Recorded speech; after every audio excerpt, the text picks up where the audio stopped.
দিয়ে দেব লাল মরিচের গুঁড়া, দিয়ে দেব আদা রসুন বাটা, সাথে দিয়ে দেব জিরা বাটা। সবগুলোই বাসায় বানানো মশলা।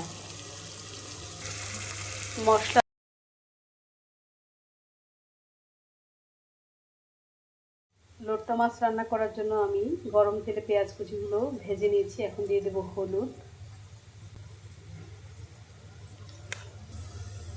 দিয়ে দেব লাল মরিচের গুঁড়া, দিয়ে দেব আদা রসুন বাটা, সাথে দিয়ে দেব জিরা বাটা। সবগুলোই বাসায় বানানো মশলা।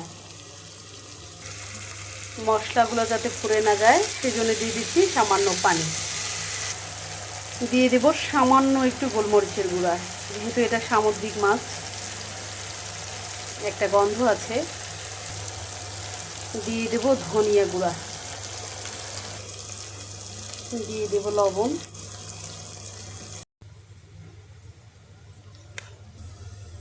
দিয়ে দেব লাল মরিচের গুঁড়া, দিয়ে দেব আদা রসুন বাটা, সাথে দিয়ে দেব জিরা বাটা। সবগুলোই বাসায় বানানো মশলা।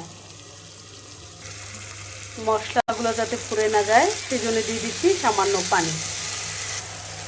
দিয়ে দেব সামান্য একটু গোলমরিচের গুঁড়া। যেহেতু এটা সামুদ্রিক মাছ,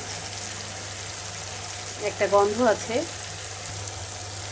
দিয়ে দেব ধনিয়া গুঁড়া, দিয়ে দেব লবণ।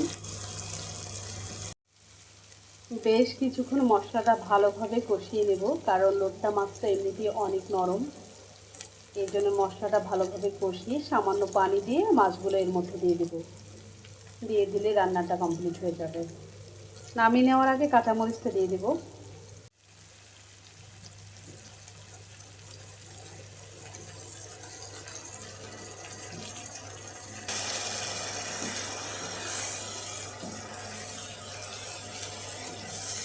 এই মাছটা থেকে এমনি পানি বেরিয়ে আসে, পানি দেওয়ার প্রয়োজন হবে না।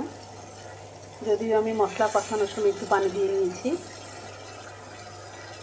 ওই পানিটাতেই হবে।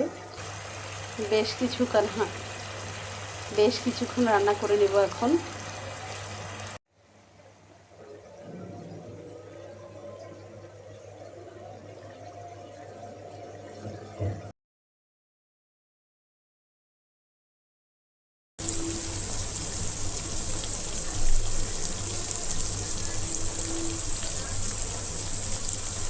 কাঁচামরিচ দিয়ে